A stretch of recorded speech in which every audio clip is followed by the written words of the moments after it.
Oh, if you could have heard during that the noises coming from behind me. Oh, isn't he lovely? That was the dad they were talking about too. So he was getting so emotionally carried away.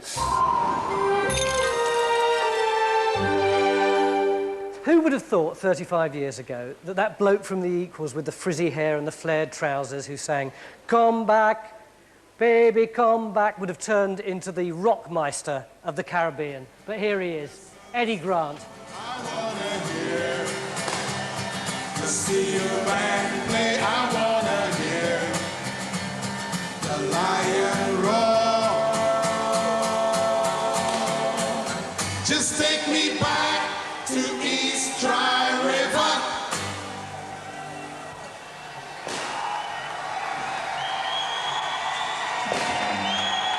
And now the countdown to the Caribbean is about to start.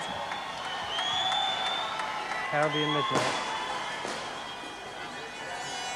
8, 7, 6, 5, 4, 3, 2, 1. Happy New Year! Happy New Year, Caribbean. New Millennium 2000.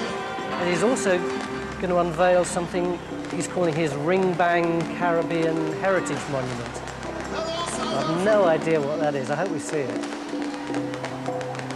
Rolling out the woodwork, and they whispered into your brain. They set you on the treadmill, and they made you change your name. And it seems to me you lived your life like a candle in the wind, never knowing who to cling to when the rain set in. And I would have liked to love you, but I was just a kid. Your candle burned out long before. We've got some beautiful pictures of Belfast. We're actually going there, but we want to show you these beautiful pictures. Look at that. Hugh, look at that live sunrise over Belfast. That reminds me of some of the amazing images on the front pages this morning, Gabby, actually. That is fantastic, isn't it? Incredibly vivid colour. No, it's incredible, yeah. In the future, you know, people are going to ask you where you were at midnight.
It is midday on the 1st of January 2000.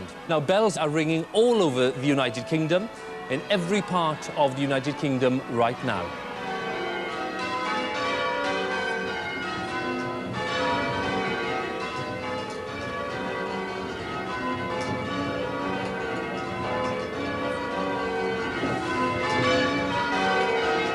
From all of us here, very, very goodbye. Goodbye. Thanks you for joining us. Thank you. Bye. Goodbye.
Nelson Mandela is building his dream house in the village where he grew up. But what he doesn't know is we're in beautiful South Africa. To give his garden the ground force treatment. His wife's in on it. When he was in prison, he tried to have a garden. His friends are in on it. From childhood, he was interested in gardening. And we've got to come up with a garden fit for one of the greatest leaders of the 20th century.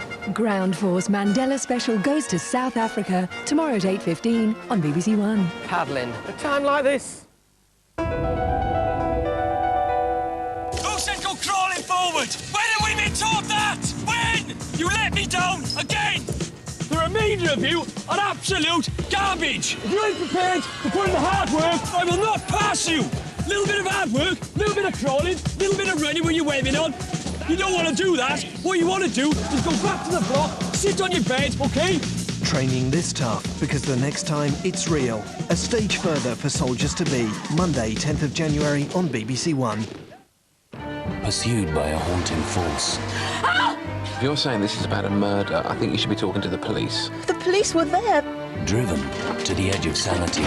God, like I can't be destroyed. A riddle from beyond the grave. Stop thinking with your mouth for a second. Give your brain a chance to function. It's not who, it's how. Fine, just checking then. It is completely and utterly impossible. Jonathan Creek, tomorrow 9:15, BBC One.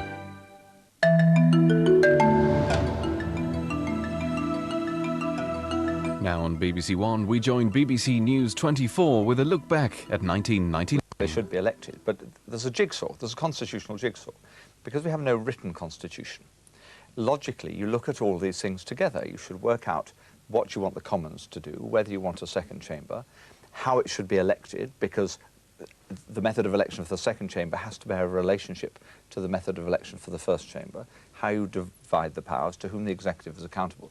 And the trouble with our present constitutional modernisation is that it's as typically British as it always has been. It has depended on a few bits of a programme, but not put together in a coherent way. So I regret that we will end up with a lot of nominated people. Our view is it could reflect the new United Kingdom with the regions of England and the countries of the UK being represented there by election. That would be the best solution. You don't want them to be called lords anymore, do you? You want them to be called senators, or yes, what would they be? Well, senator. I mean, lords is also a medieval title. Lord of Parliament. No, well, that's apparently the leaked suggestion for the Wakeham Commission, which sounds even more silly, if I may say so respectfully to Lord Wakeham, than other proposals. I mean, a senator's... We need a modern word for a second chamber.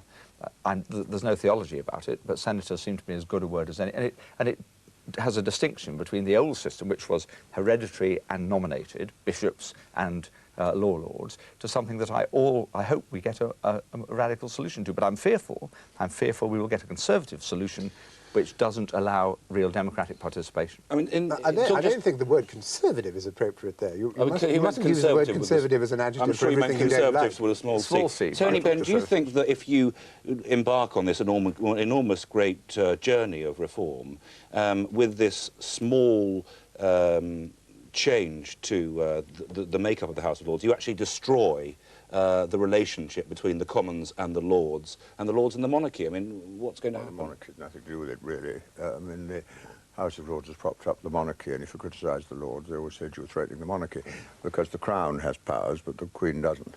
No, I think the real question is why are they so frightened of an elected second chamber? People say you couldn't have a conflict with the Commons, but the powers of the Lords are not too bad. You can delay for a bit. I think there were 870 amendments in the Lords to the Greater London Bill. Now, they were a product, often happened to me when I was a minister. I'd introduce a bill. In the Commons, somebody would raise a difficulty. I'd say, I'll put it right in another place. And most of the amendments made in the Lords are made at the instigation of ministers. And you need that. But it took us, what, 700 years to get a democratic House of Commons. And I wouldn't be surprised if it didn't take as long to have a democratic House of Lords, or whatever you call it. I mean, a second chamber, you call them councillors, call them anything. I don't call them senators. But they mustn't be by patronage, and they mustn't be by inheritance. One of the fears, surely, has got to be that with more professional politicians in the House of Lords, it's going to be less representative than the more representative. Well, that's a possible danger. I mean, I think this all goes to show that it was extremely misconceived, extremely stupid, to embark upon the abolition of the old House of Lords before deciding what you wanted to put in its place. There was absolutely no justification for that whatever. And the Prime Minister set up a Royal Commission. He could have set up the Royal Commission a year earlier, and then everybody could have known what the Royal Commission recommended, and then they would have had an alternative to compare with the old House, and then they could have made a much more informed decision than the decision which had to be made a few weeks ago. Can I add a word? I share Michael's view about that, and I think that the other foolishness is that we made a decision about Scottish devolution, my party had long supported, without working out its implications for English members of Parliament. Yes. We have a ridiculous situation now arrived in part and due to arrive further with the rest of the devolution, whereby you do get everybody in Parliament voting on English business, but English MPs not voting on the other. There ought to have been a package, and it would have been far better to have a constitutional commission on the Lords and the Commons and devolution together to try to have some coherence and some considered result. And I'm afraid it will be fixed a bit. We may even end up with too many politicians still in Westminster. That's all we've got time for. It just remains time for me to thank my guests, Tony Benn, Michael Howard and Simon Hughes. In our next programme, we'll be looking at how Westminster reacted to devolution in Wales and Scotland, and all things European. The launch of the Britain in Europe campaign, a Eurosceptic's nightmare, as Messrs Heseltine and Clark join up with Tony Blair. The European parliamentary elections that dealt a body blow to proportional representation and produced a rare Conservative victory over Labour. And the Welsh Assembly, what's left for MPs at Westminster to talk about. From all of us here at Westminster, goodbye for now.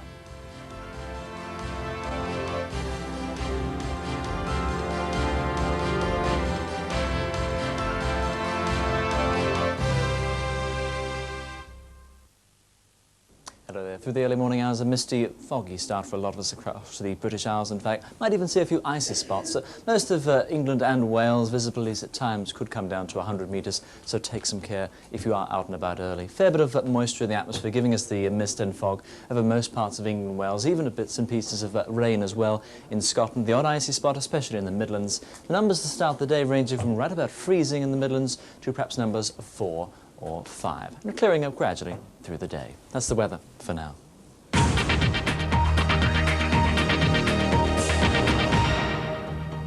Some people have the privilege to lead a stable, safe life.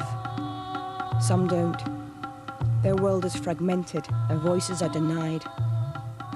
Look at his heart is broken, his spirit is broken. Simpson's World gives them a voice, seeking to discover the unbiased truth. He doesn't want to speak. It's a very recent notion that you can just talk to foreigners, isn't it? Get to the heart of the story. Simpson's World, today at 2:30 on BBC News 24.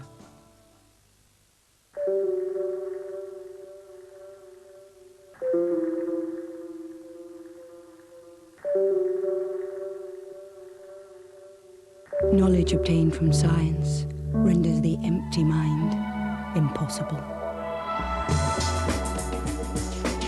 Review the week's developments in science, technology and computing. Science Review, Monday at 3:30 on BBC News 24.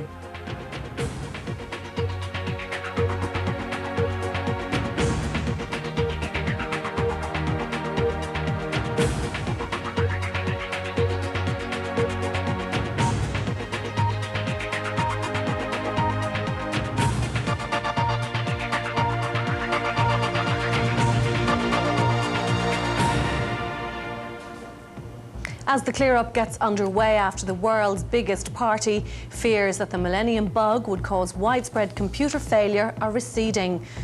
Vladimir Putin has disagreed with President Clinton over Chechnya in their first telephone conversation since he became acting president of Russia. The captain of the hijacked Indian airliner has returned home and told how he was ordered to crash land the plane in Pakistan.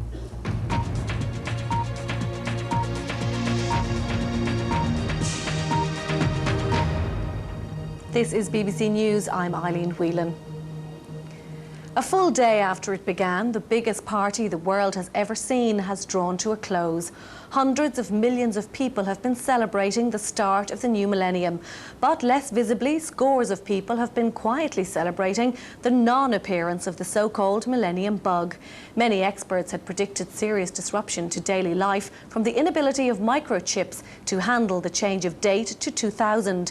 Gambia has emerged as one of the few countries so far to have experienced problems. The Washington-based YK2 Cooperation Centre says there was significant disruption to the Gambian financial sector, its air and sea transport system, and to some government services. After all the fears and the hype, there were no accidental nuclear strikes as Russia entered the year 2000. It's a country burdened with some old technology and a shortage of money to upgrade or replace it. Russia was among the countries thought to be least prepared for the Millennium Bug, and some Western military analysts had feared that a failure of the country's early warning systems could lead to a nuclear missile launch. That didn't happen, and in fact it was the more high-tech United States that was first to own up to a significant Y2K malfunction. One of our intelligence systems, a satellite-based intelligence system, experienced some Y2K failures last night, so shortly after the rollover of Greenwich Mean Time. And for a period of several hours, we were not able to process information from that system. But the joint US-Russian control centre set up in Colorado to monitor the situation had no serious problems to deal with. Several missile launches were detected, but they were short-range missiles fired into Chechnya and were not related to the Millennium Bug. The pattern for the day was set by New Zealand, the first industrialised country to enter the year 2000. Cash machines and the rest of the economy carried on as normal. Here in Belgium, as elsewhere, planes were unaffected. The question everyone's asking now is, was it all just hype? Some governments will say no, arguing that nothing went wrong precisely because their country was so well prepared. Those countries who did far less to prepare for Y2K will just be very relieved that nothing much went wrong. Christine McGurty, BBC News. Equally absent from the turn of the millennium was an act of sabotage or violence by an extremist group, which some had feared might have wrecked the celebrations. And with most countries taking a public holiday on the first day of the year, the streets of the cities, which had hosted huge parties, were almost deserted. Sweeping up in Moscow. After the global street party, the world's cities passed through January the 1st in subdued atmosphere. I would want to wish everyone in this new year, says Galina, whatever they'd wish for themselves. For many, such as police officers and security forces, it had been a night on duty. But the fears that somewhere extremists would mark the big occasion with a spectacular bombing didn't come to pass. Explosions were massive, but solely fireworks. This was Times Square in New York the night before. This the morning after. After the extraordinary parties around the world, routine clear-up operations. It's another day. That's the job. You know, you got used to it. The world's news press sold souvenir editions and attempted to mark the moment in history with solemn editorials. And for ordinary people, what to do on the first day? Some got married. In South Africa, 10 couples took their vows in the place where Nelson Mandela was imprisoned for 22 years. It's becoming a bit of a shrine. We wanted to get married on Robben Island because it's historical. I think for the future of South Africa, we could be like a couple that could be married here. Yeah, but mainly because we're in love. Others turned to that traditional post-party cure, hard physical exercise. Elsewhere, there was pageantry, but it was relaxed. London's Lord Mayor led a parade in his horse-drawn carriage. In Paris, bands marched down the city's boulevards. Nothing on the scale of the night before. Then again, nothing could be. Lindsay Marnock, BBC News. In the aftermath of the global celebrations, President Clinton has told the American people that the United States must be ready to maintain its key influence in world affairs. Speaking in a nationwide broadcast, President Clinton said the way in which people watch the Millennium dawn from Asia into Europe and then to the Americas demonstrated how interconnected the world had become. If the United States was to advance its interests in the new millennium, he said, Americans must understand that fact. We must have prosperous partners to trade with, secure democracies to share the burdens of peacekeeping, and mutual effort to combat challenges that know no borders, from terrorism to environmental destruction. To advance our interests and protect our values in this new, interconnected world, America clearly must remain engaged. We must help to shape events and not be shaped by them. And it's emerged that President Clinton and his Russian counterpart, Vladimir Putin, have disagreed over Russia's policy in Chechnya during their first telephone conversation since Mr. Putin became interim president. A White House spokesman told journalists that Mr. Clinton had reiterated Washington's concerns about the conflict in Chechnya. Russian troops have been battling Chechen rebel fighters for control of strategic mountain heights along villages in the republic's southern region, as well as continuing their assault on Grozny. Russia's war machine pushes ever deeper into rebel territory in southern Chechnya, a huge hammer for a small nut which is proving hard to crack. And so the relentless pounding of enemy bases and hideouts from the air and ground continues, whatever the cost to civilian life. Russia is 3 months into its campaign to wipe out what it calls the Chechen terrorist threat. It's reduced Grozny to ruins, but there's no sign so far of the promised early advance on the centre. Instead, well-motivated and evidently well-armed rebel fighters are optimistic they'll push the Russians out, as they did briefly 5 years ago. Small comfort for the tens of thousands of civilians trapped in Grozny, too poor, old or scared to leave by the safe corridors opened by the Russians. What safe corridors, protests Anatoly Stepanov. Whenever people try to leave, he says, they get shot down. Everyone is shooting everyone. The Russians say they're taking control of parts of Grozny and that the operation to advance to the centre is going to plan. It's slow and methodical work, commanders say, designed to protect the lives of soldiers. But it's too slow for this man, Vladimir Putin. No sooner did he become Russia's acting president than he flew to Chechnya to boost morale and drive the war effort forward. Mr. Putin owes his tremendous popularity among ordinary Russians to the Chechen war, and he looks a sure bet to win the presidency in 3 months. But there are no guarantees in Russia today, and things can still go wrong in Chechnya. Mr. Putin needs a victory, and he needs it soon. Paul Anderson, BBC News, near the Chechen border. One of our regular commentators on Russian affairs, Alan Shipman, says President Clinton will have urged the Russians to bring the Chechen conflict to a swift end.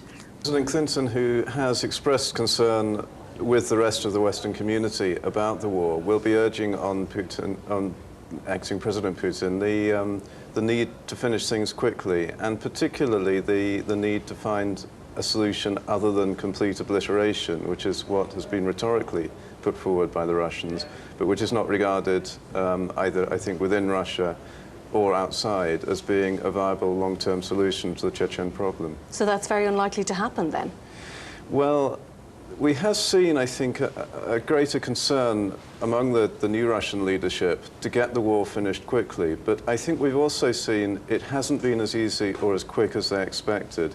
They were hoping that the assault on Grozny, although it was always going to be slow and methodical, would be assisted by those civilians remaining in the capital, turning against the rebels, helping the Russian soldiers to carry out what is called the liberation, and actually speed up the process. And I think instead what we've seen is the nationalism hardening and the support for the rebels increasing, simply because of the weight of the Russian assault so far on Grozny and other parts of the area.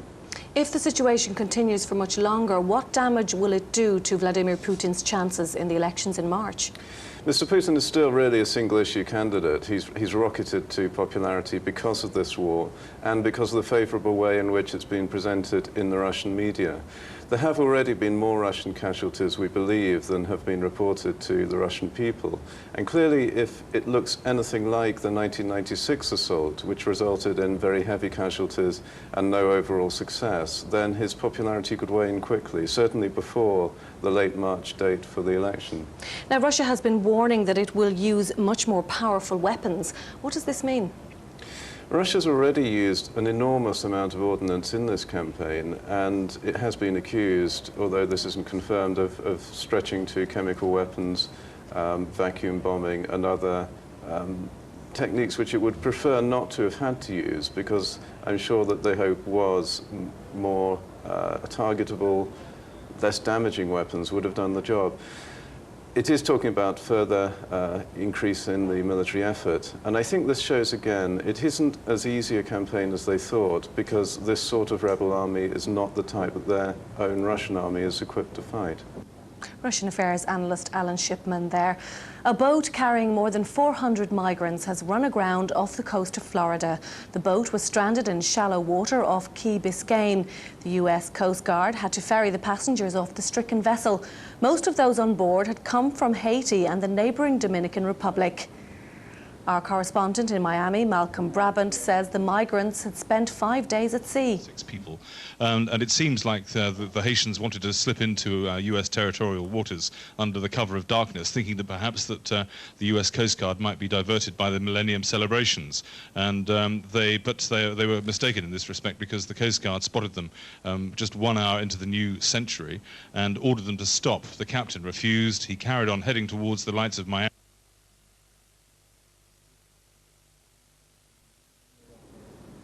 And apologies, we seem to have some problems with that. We will bring it to you later in the bulletin.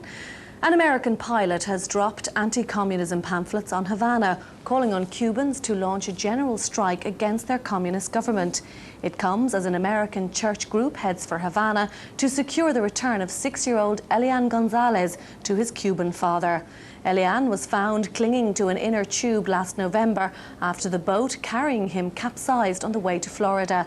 His mother and stepfather died on board, and the resulting custody case has increased tension between the two countries. countries.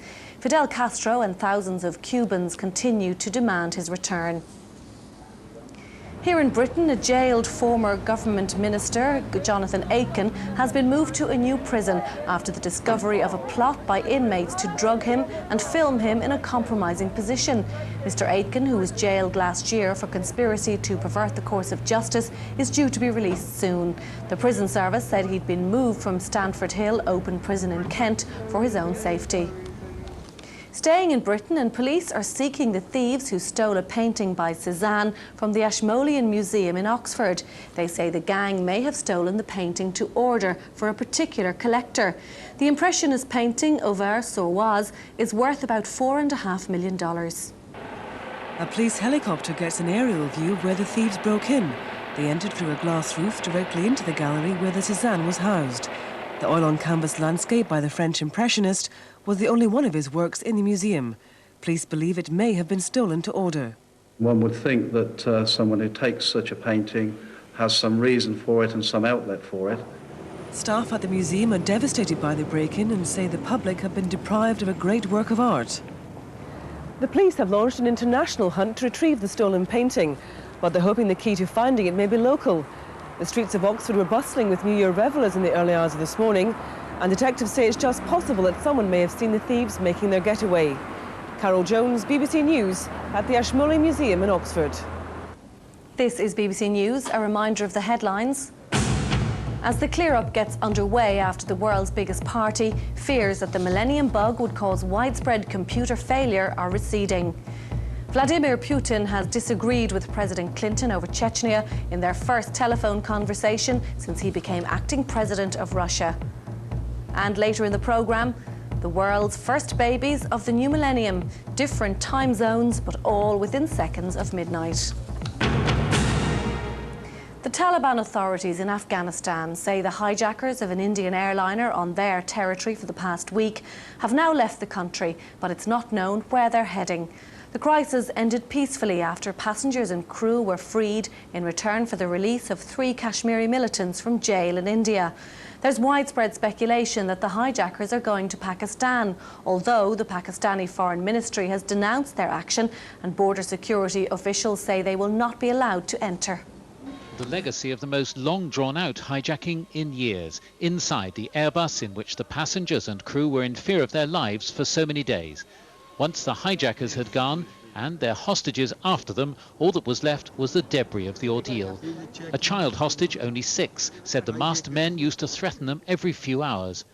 A new bridegroom was killed in here by the hijackers, but it now emerges that his young wife did not know of his death all the time she was in Kandahar. She thought he was in hospital. But there are other legacies of this hijacking, many questions unanswered, controversies in its wake. In Delhi, India's External Affairs Minister spoke of the hijackers' arsenal and the questions it raised. On the arms inside the aircraft, from 26 onwards being quantitatively and qualitatively different, we are examining the possibility of them having been inside the aircraft from the very beginning.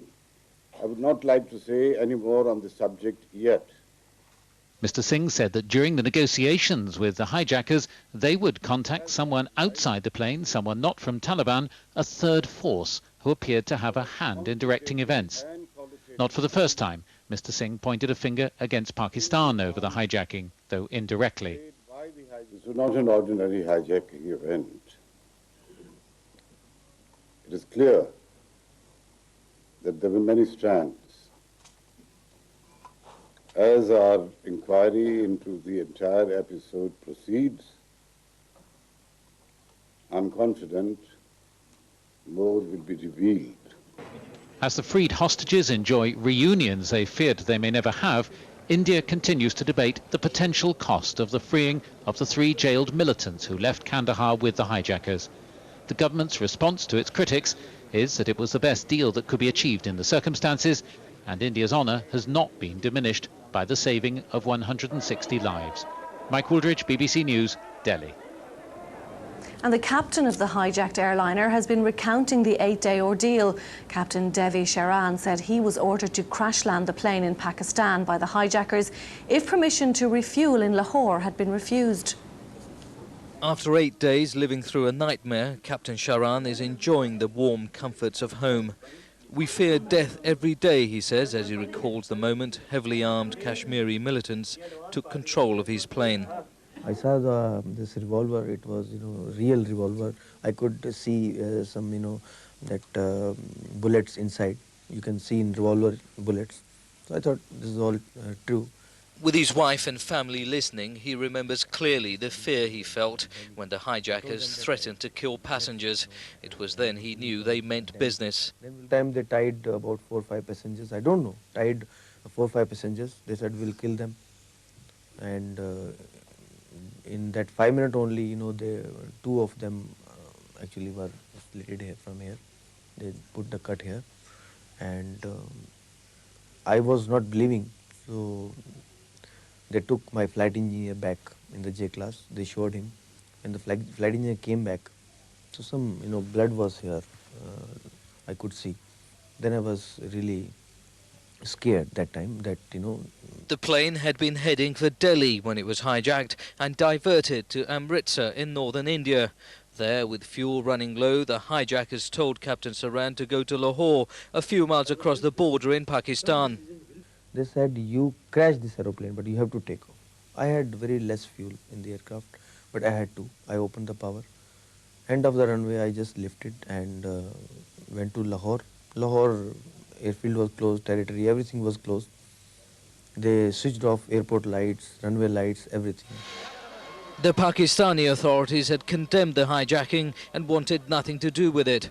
But with fuel levels dangerously low, at this point, Captain Saran says he thought he had no option but to crash land the plane in Lahore. In the meantime, they said, they came to know that now we have to crash this aeroplane. We didn't have fuel also because both lights were on the reserve. Then they gave me runway. So I had about 1.5 minutes of fuel. So luckily I was, landed on the runway. And then I requested them that take my patients. I got 2 patients, and take those patients and children and ladies. They said, we have refueled your aircraft and you please get out from here. Captain Sharan says it would have been too risky to try to overpower the hijackers, but feels the one passenger killed by the militants could have been saved. When the ordeal finally ended in Afghanistan, he says he went back on the plane to ensure nobody was left on board. I checked all toilets, all seats, cockpit. Being a commander, I was the last person to leave the aeroplane, and nothing was there. He says that I kept telling myself that we could do it in the end. Khalid Javed, BBC News. After a 2-year renovation programme, the Pompidou Centre in Paris has reopened to the public, boasting new and expanded exhibition space for its world-famous art collections. The building will be formally inaugurated by President Chirac later this month. After 2 years and $135 million, time for just the finishing touches. Then the first visitors, among them France's Minister of Culture, Catherine Trautmann. The Pompidou Centre, with its trademark visible pipes and ducts, is nicknamed the oil refinery by Parisians. It's never been short of visitors. Built to handle 5,000 people daily, it regularly welcomed 5 times that number. Today, 40,000 flock to see the renovated building. The authorities say the redesigned interior is more user-friendly and has a new approach to making culture widely appealing. Most importantly, France's National Museum of Modern Art will be able to show 1,400 of its treasures compared to 800 previously on display, which still leaves more than 38,000 in storage. But there'll be a price to pay. No more free use of the outside escalators. Overuse, particularly by tourists wanting the reward of a view of the city, was blamed for the premature damage to the building. Joanna Mills, BBC News. More now on the Millennium celebrations around the world. One of the largest projects created to mark the year 2000 has been the Millennium Dome in Britain. It was the centrepiece for the New Year's Eve festivities in London, and now it's opened its doors to the paying public for the first time. The morning after the night before, and a race against time to dismantle the stage for last night's opening ceremony and clean up before the Dome's first 10,000 paying customers arrived at noon. From the organisers, an upbeat message. Today is a sellout, tomorrow is a sellout. We've sold well over 1 million tickets. We've got a target of 12 million. All the response that we've been having indicates we're going to meet that target and probably exceed it. For those eager to be first in this morning, there were none of the problems with security, which last night delayed thousands of VIPs and ordinary guests for hours. Inside, though, there were queues for the most popular attractions, like the Body Zone, with its escalator ride to a giant beating heart. I'm just amazed at the scale of it. It's great. I've only seen the body so far, and that could be a Spielberg set for a movie. I mean, absolutely amazing in technology. It's really good stuff. Oh, I expected it to be a lot bigger, but it's really good. I really enjoyed it. Not bad. There's a bit of queuing. Took a long time to get in. It's quite good, though. But the spectacular show in the central arena started an hour and a half late, one of a number of first-day teething problems. When they first arrived this morning, some people weren't quite sure what to expect. Now they know. One family told me it's about our future and ourselves, but they said there's a lot of learning. For some, there's a bit too much preaching and teaching, not enough fun, but others really did have an amazing day. Nick Hyam, BBC News at the Greenwich Dome. In many countries around the world, there's been a great deal of attention paid to who might be the first Millennium baby, the first child to be born in the new year. A baby girl born to Turkish parents in Germany 3 hours after midnight has been chosen by the authorities as the symbol of a new law granting automatic citizenship to children of foreign parents. 3 officials visited and presented the infant with a teddy bear and a copy of the German constitution. In Britain, the first Millennium babies arrived just seconds after midnight. When baby Tamira took her first gasp of breath at London's Royal Free Hospital, Big Ben hadn't even finished chiming. At 15 seconds past midnight, she's Britain's first Millennium baby. The radio was on, and then when I heard Big Ben, I looked at the time, and that's when I realised that it was actually 12, and I just couldn't believe it. At almost the same time, about 100 miles away in Birmingham, this little baby, still too new to have a name, made her first appearance at the city's women's hospital. She was 3 weeks premature. It was quite a surprise, I have to say. It was quite a surprise. But I'm just delighted that she's here. Not as big a surprise, though, as that faced by an 18-year-old Leicestershire woman who gave birth in the back of an ambulance en route to hospital. She was apparently unaware she was pregnant. Midwives celebrated. Within the first 15 minutes of the new century, they delivered 19 babies across Britain. Among them, Scotland's first Millennium baby, this little boy called Daniel. By the end of the day, it's estimated that more than 1,500 infants will have been born on this historic day. No more than usual, though, for this time of year. Perhaps the most poignant of all the thousands of births beamed across the world, though, was this one, a baby boy born in the biblical city of Bethlehem at the appropriately named Holy Family Maternity Hospital. Karen Allen, BBC News. A reminder now of the main news this hour. Experts who've been monitoring the potentially disruptive impact of the Millennium date change on computer systems say that in the short term there have been only minor problems. However, they've warned that the danger isn't over. And Russian forces in Chechnya have continued a fierce bombardment of the capital Grozny. The acting president, Vladimir Putin, told them they were fighting to preserve the Russian Federation. This is BBC News.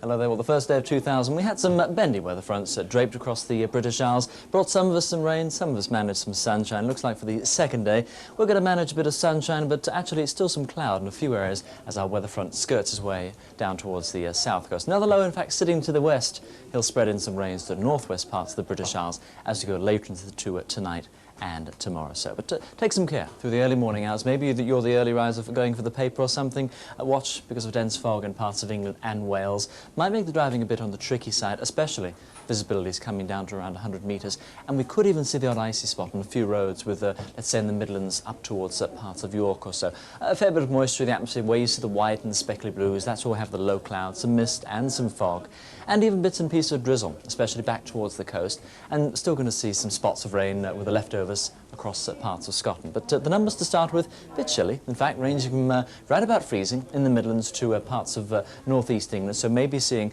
just the odd icy spot here, but in parts of Scotland, 2s to 4s to start with, and perhaps 4s over the south coast. But we burn off gradually the mist and the low cloud and the drizzle across some southern areas. Speckly bits of rain still to speak of over parts of Scotland, but going into the afternoon, say goodbye to the rain, say hello to the sunshine, parts of Scotland. A nice looking day here. In fact, get outside to the park, take the doggy for a walk or something. The cloud and the mist across the Midlands gradually breaking up. You might keep the cloud for most of the day, but not too bad, with the numbers at least fairly mild, seeing 9s and 10s, perhaps where the cloud lingers, temperatures a little bit cooler, but even into parts of Scotland, not too bad, 6s and 7s. And for cricket fans, 4th test going on in Cape Town, weather for that, perfect, sunshine 24. That's the weather for now.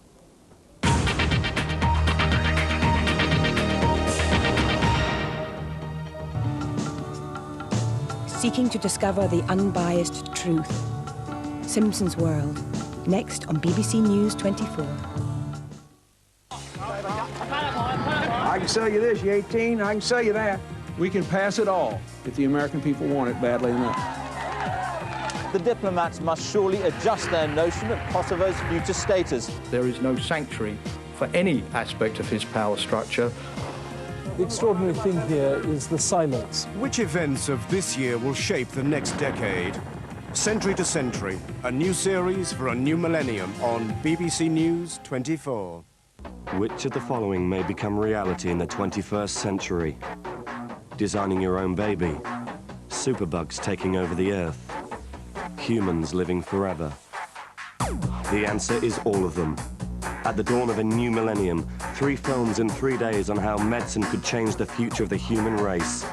The Horizon trilogy starts Tuesday at 8 with Living Forever on BBC Two. Horizon, pure science, sheer drama.